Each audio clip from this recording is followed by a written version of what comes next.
के करीब 10 बजे थे। बाहर तेज बारिश हो रही थी और घर के आंगन में रखे तुलसी के पौधे पर पानी की बूंदें लगातार गिर रही थी। रसोई में खड़ी सविता चुपचाप खाना बना रही थी। उसके चेहरे पर थकान साफ दिखाई दे रही थी, लेकिन फिर भी उसने अपने पति राकेश के लिए गर्म रोटी बनाकर थाली सजाई।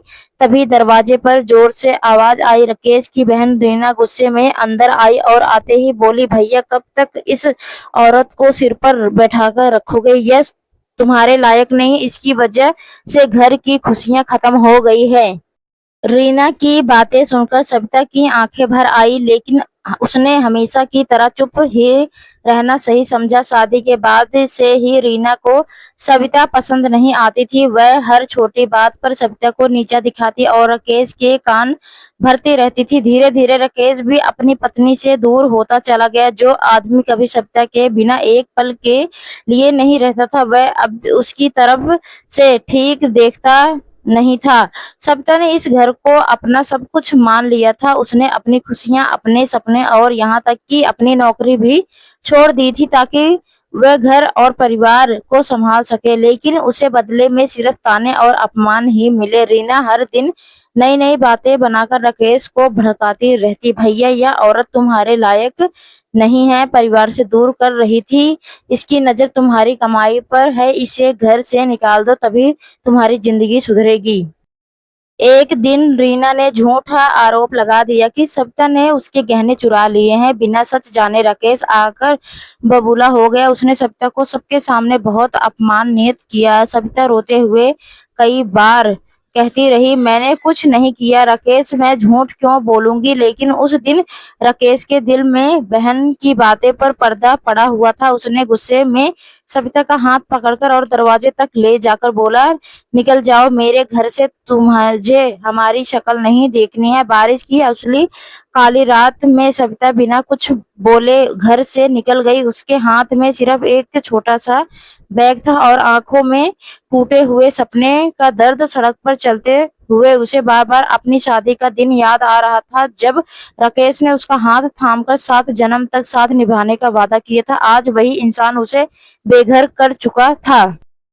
कुछ दिनों तक सविता मंदिर के पास बने एक छोटे से आश्रम में रहती रही। वहां उसने अपने बच्चों को पढ़ाना शुरू किया। धीरे धीरे उसकी जिंदगी फिर से पटरी पर आने लगी। आश्रम के लोग उसे अच्छे स्वभाव से प्रभावित थे। वही दूसरी तरफ राकेश का घर बिखरने लगा। रीना का असली चेहरा सामने आने लगा। वह सिर्फ राकेश की संपत्ति अपने नाम करवाना चाहती थी। एक दिन राकेश ने अपनी बहन को फोन पर कहते हुए सुन लिया कि अब भैया पूरी तरह मेरे कब्जे में हैं। सविता चली गई, अब सारी जमीन और पैसा हमारा होगा। यह सुनते ही राकेश के पैरों तले जमीन खिसक गई। उसे अपनी गलती का एहसास हुआ।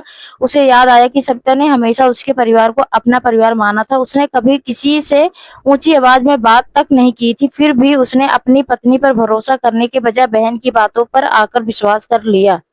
राकेश पागलों की तरह सविता को ढूंढने लगा। कई दिनों बाद उसे पता चला कि सविता आश्रम के बच्चों को पढ़ा रही है। वहां वहां पहुंचे तो देखा तो सविता बच्चों के बीच मुस्कुरा रही थी। उसकी आंखें में अब पहले जैसे कमजोरी नहीं थी, बल्कि आत्मसम्मान की चमक थी। राकेश उसके अब सामने खड़ा होकर हाथ जोड़कर रो पड़ा, सविता मुझे माफ कर दो, मैंने तुम्हारे साथ बहुत गलत किया। मैं बहन की बातों में आ गया और तुम्हारा भरोसा तोड़ दिया। सविता की आंखों में भी आंसू आ गए, लेकिन इस बार उसके आंसू कमजोरी के नहीं बल्कि आत्मसम्मान के थे। उसने शांत आवाज में कहा, राकेश, जिस दिन तुमने बिना सच जाने मुझे घर से निकाल दिया, उसी दिन मेरा विश्वास टूट गया। पत्नी का रिश्ता भरोसे पर टिका हुआ रहता है और जहाँ भरोसा नहीं होता वहाँ प्यार भी नहीं बचता है।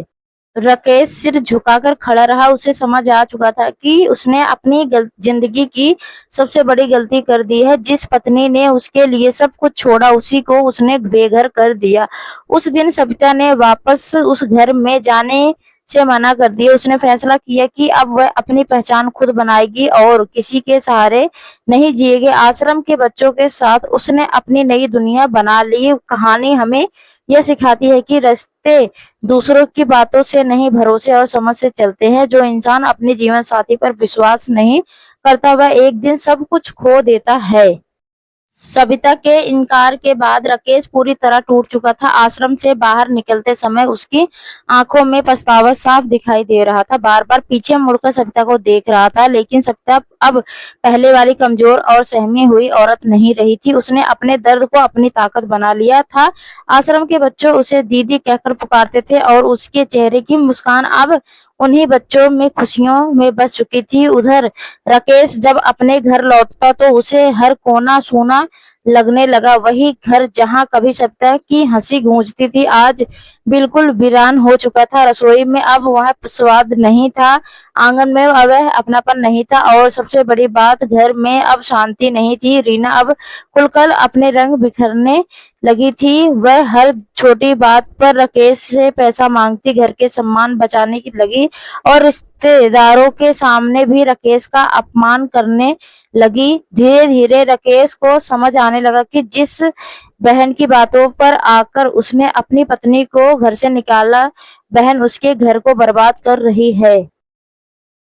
एक दिन रीना ने साफ शब्दों में कह दिया, भैया यह घर और जमीन मेरे नाम कर दो, आखिरी मैंने ही तो हमेशा तुम्हारा साथ दिया है। यह सुनते ही राकेश के दिल में जैसा किसी ने छुरा घोंप दिया हो। उसे उस रात की याद आ गई जब सविता बारिश से भीगती हुई घर से निकली थी और उसने एक बार भी पीछे मुड़कर नहीं देखा था। उस समय सविता के चेहरे पर दर्द था, लेकिन आज उसे महसूस हो रहा था कि असली दर्द क्या होता है। धीरे धीरे राकेश की तबीयत भी खराब होने लगी। उसने खाना पीना कम कर दिया। ऑफिस में उसका मन नहीं लगता। रात भर वह जागता रहता और पुराने फोटो देखता रोता रहता। हर तस्वीर उसे उसकी गलती का एहसास दिलाती थी। एक दिन उसने अलमारी खोला तो उसमें सविता की पुरानी डायरी मिली। कांपते हाथों से उसने डायरी खोला। उसमें लिखा था कि मैं बस इतना चाहती हूँ कि मेरा पति मुझ पर भरोसा करे, अगर दुनिया भी मेरे खिलाफ हो जाए, लेकिन ये वह मेरा हाथ पकड़ ले तो मुझे किसी चीज का डर नहीं लगेगा।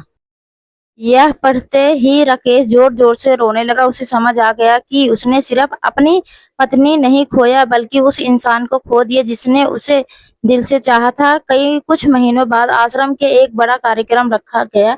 सप्ताह के गरीब बच्चों की पढ़ाई के लिए एक छोटा सा संस्था शुरू कर दिया। गांव और शहर के कई लोग उसकी मदद करने लगे। सप्ताह अब आत्मनिर्भर बन चुकी थी। लोग उसकी इज्जत करने लगे थे। उसकी मिसाल देते ही उसी कार्यक्रम में अचानक राकेश भी पहुंच गया। उसके चेहरे पर पहले जैसी अकड़ नहीं थी। बाल बिखरे हुए और आंखों में नीले नीचे काले घेरे पड़ चुके थे। वह चुपचाप पीछे खड़ा होकर सविता को बच्चों के साथ हंसते हुए देखता रहा। कार्यक्रम खत्म होने के बाद धीरे से सविता के पास आया और बोला, तुम सच में बहुत कमजोर सविता, मैंने तुम्हें हमेशा कमजोर समझा, लेकिन तुमने अकेला अपनी दुनिया खड़ी कर ली। सविता हल्का मुस्कुराई और बोली, औरत कमजोर नहीं होती राकेश, उसे कमजोर बना दिया जाता है।